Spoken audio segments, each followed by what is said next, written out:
अस्सलाम वालेकुम दोस्तों, यथ वीडियोस मज करो अकिस दर्दनाक वाकहस मुतल्लिक कत युस जन आज ब्रोट 3 दह आये कुपवारिस अंदर पेश।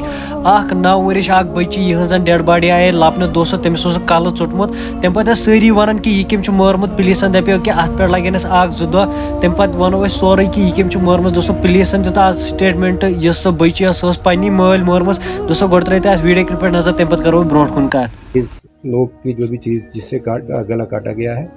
बहरहाल इसी के चलते जो वजूहत थी, जैसे लगता था कि जहाँ डेड बॉडी पड़ी हुई है और साथ में जो सराउंडिंग्स थी, उन सारे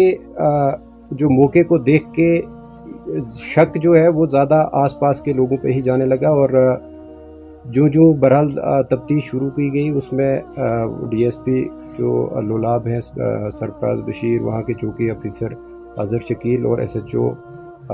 मलिक नसीर, इसके साथ साथ एडिशनल एसपी और मैं भी स्पॉट पे गए और थोड़ा इंट्रोगेशन में भी ज्वाइनिंग हुई। और कुछ सस्पेक्ट जो हमने उस पर ज़ीरोइंग की तो उनमें फैमिली ही सस्पेक्ट आने लगी, क्योंकि जब फैमिली को क्रॉस चेक किया गया कि वो किस सीक्वेंस में लड़की जो है वो रूपोश हुई थी और किस सीक्वेंस में मिली, तो उसमें ज़ीरोइंग जो हुई वो फैमिली पे ही हुई। बहरहाल जब फैमिली में भी सेपरेट इन्वेस्टिगेशन चलने लगी, इंक्वायरी चलने लगी, तो लड़की का बाप जिसका नाम मोहम्मद इकबाल खटाना है, वो हमारा प्राइम सस्पेक्ट लेके उसमें तफ्तीश में आने लगा। और जब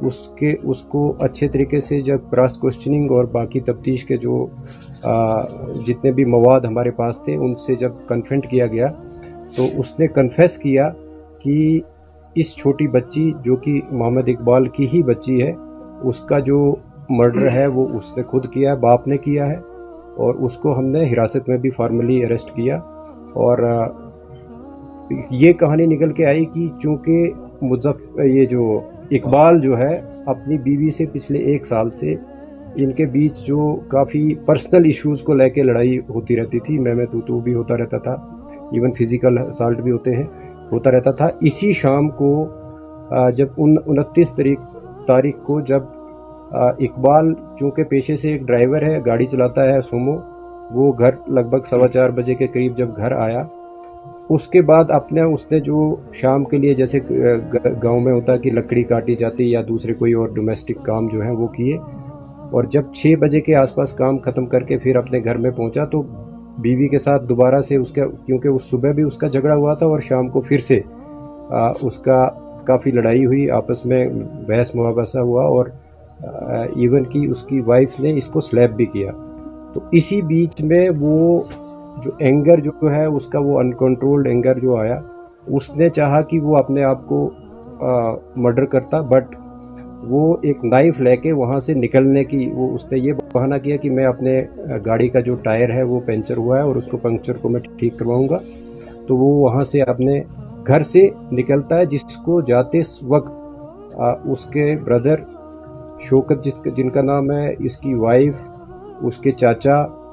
वो सारे लोग उसको देखते हैं और उसका कज़िन जो है वो देखते हैं कि वो घर से निकल रहा है और छोटी बच्ची उसके पीछे चल रही है। और वो इतने में बच्ची जो है उससे कुछ पैसे 5 रुपये मांगती है, तो वो उसको 10 रुपये देता है, बट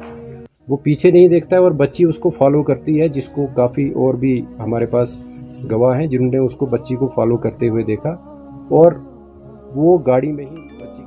बच्ची जो है इकबाल के साथ बैठ गई। इसके बाद वो हार्डन की तरफ आया और फिर उसके बाद सीवर की तरफ, खुरामा की तरफ आया। और जहाँ पे गाड़ी में ही, चूँकि उसके बाद इफ्तारी का भी वक्त था और गाड़ी उसने एक आइसोलेटेड प्लेस पे लगाई। जब देखा कि लोग जो है वो क्योंकि इफ्तार के बाद रश भी कम हो जाता है, आजकल तरावी का वक्त होता है, और जो ही तरावी के लिए लोग निकल पड़े, तो उसने ये सोचा कि लड़की मेरे साथ है, अगर मैंने भी अपने आप को ख़त्म करना है तो इसका क्या करूं। और वो जो आउट ऑफ रेज जो है वो पहले बच्ची का गला घोंटा और बच्ची जो है उसकी डेथ जो है उसी में हो गई। और वो अपनी सोच को बदलते हुए सोचा कि बच्ची को मैं कैसे किसी जगह, ऐसी जगह रखूं कि वो उसकी डेड बॉडी जो है वो मिल जाए और फिर मैं अपने आप को भी ख़त्म करूं। बट जब वो वहाँ पे डेड बॉडी को अपनी गोद में उठा के अपनी गाड़ी एक रोड के साइड पे लगाता है और वो इस शेड पे, जहाँ पे आखिर में डेड बॉडी मिली है, वहाँ पे रखता है। वहाँ पे चूँकि इसने पहले ही अपने आप को ख़त्म करने के लिए एक चाकू जो है अपने घर से लिया था और उससे फिर अपने इस जो जुर्म को वो दूसरा रुख देने के लिए, ताकि इसका शक जो है दूसरे लोगों पे भी जाए, और वहाँ पे शेड में जो है वो अब इस बच्ची की डेड बॉडी को रख के उसके बाद इसका गला काटता है। और जिस मिकदार में अदरवाइज एक ज़िंदा आदमी का ब्लड निकलना चाहिए उतना नहीं उससे निकलता है, वो हमने मौके पे भी देखा है। उसके बाद ये चाकू को धो के और अपने पास रख के फिर जाके अपनी गाड़ी को लाके हिस्ब मामूल जहाँ पे ये गाड़ी को रखता था वहाँ पे ही गाड़ी को दोबारा पार्क करके जब घर जाता है उसके बाद ही घर वाले इसको पूछना शुरू होते हैं कि बच्ची आपके साथ गई थी और बच्ची कहाँ पे है। तो वो ये बहाना बोलता है कि बच्ची मेरे साथ नहीं थी। अलबत्ता चूँकि 3-4 लोग जो मैंने पहले भी जिक्र किया कि जिन्होंने उसके फॉलो करते हुए देखा था बच्ची को, तो वो भी उसको कन्फ्रंट करते हैं और इस बीच वो एक और बहाना बना के वो दूसरे उसमें उलझन में अपने आप को जो ख़त्म करने की कहानी को छोड़ के दूसरे उसमें रूप में आके और बच्ची को ढूंढने के गर्ज से या उसको एक और दूसरी रूपोश वाली वो जो भी मोड़ देने के गर्ज से वो थाना में पहुंचता है और वहाँ पे अपनी रिपोर्ट जो है वो दर्ज करवाता है कि मेरी बच्ची गायब है। लेकिन जिस बीच वो रिपोर्ट करने के लिए आ रहा होता है उसी बीच जब उसके घर वाले या दूसरे मोहल्ले वाले बच्ची को ढूंढ रहे होते हैं, मस्जिद से भी अनाउंसमेंट की जाती है और उसकी वाइफ को ये बच्ची इस शेड में स्पॉट होती है डेड हालत में। तो वहाँ से फिर बच्ची को बरामद करके वो फिर से जो मैंने पहले शुरुआत में की कि बच्ची को किस तरीके से फिर उसका पोस्टमार्टम किया गया और बाकी जो सारी कार्रवाई मुकम्मल की गई। अभी तक की तफ्तीश में सिर्फ मोहम्मद इकबाल ही एक वाहिद सस्पेक्ट वाहिद मुलजिम जो है वो सामने उभर के आया, ट्रांसपायर हुआ है इन्वेस्टिगेशन में और उसी को गिरफ्तार भी किया गया है। जिस चाकू से उसने बच्ची का गला काटा था वो भी उसने फिर किचन में एक और मखसूस जगह पे छुपा के रखा था, वो भी बरामद किया गया है। इसके साथ साथ उसके कपड़े जिन पे जो उसके कफ्स होते हैं कॉलर ये जो बाजू के, उनसे भी ब्लड जो स्टेन्स मिले हैं और उनको भी सीज किया गया है। और जहाँ जहाँ पे वो रुका है और जिस तरीके से हमने टेक्निकल जो एविडेंस को कलेक्ट किया है वो बिल्कुल कॉरोबरेट होता है कि वो कहाँ कहाँ गया था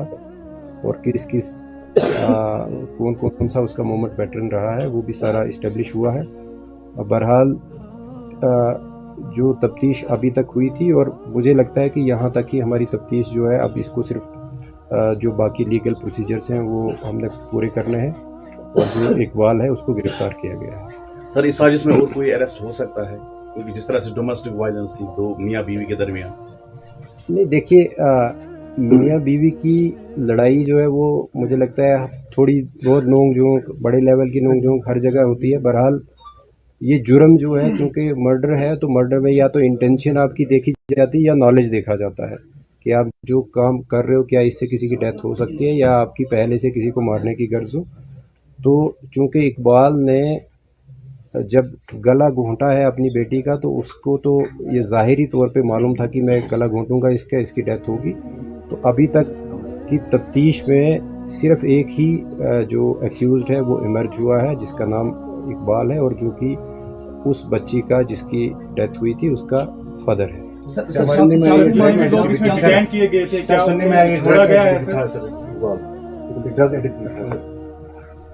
देखिए उस बारे में मैं ज़्यादा नहीं बता सकता कि ड्रग एडिक्ट था या नहीं था, बट चर्स वगैरह पीता हो तो उसका हम नहीं कह सकते हैं। बट जो सिंथेटिक ड्रग्स वगैरह के हवाले से टेस्ट भी करवाया गया है उसमें कुछ नहीं ऐसा आया है। दोस्तों वुचित वीडियो क्लिप इंसान हैरान गसान वीडियो क्लिप वुचित कि अख मोल कित कड़े पन्ने कोड़ मारित। दोस्तों वुचित वीडियो क्लिप तुहद क्या बारस मज वन कमेंट बॉक्स में जरूर कि अमिस नफरस क्या कर कमेंट बॉक्स में जरूर। वीडियो कर ज्यादा को ज्यादा शेयर बे अगर चैनल पे नए चैनल कर जरूर सब्सक्राइब। बाकी मिलो नई वीडियोस में तो समझो सारे अल्लाह हाफिज।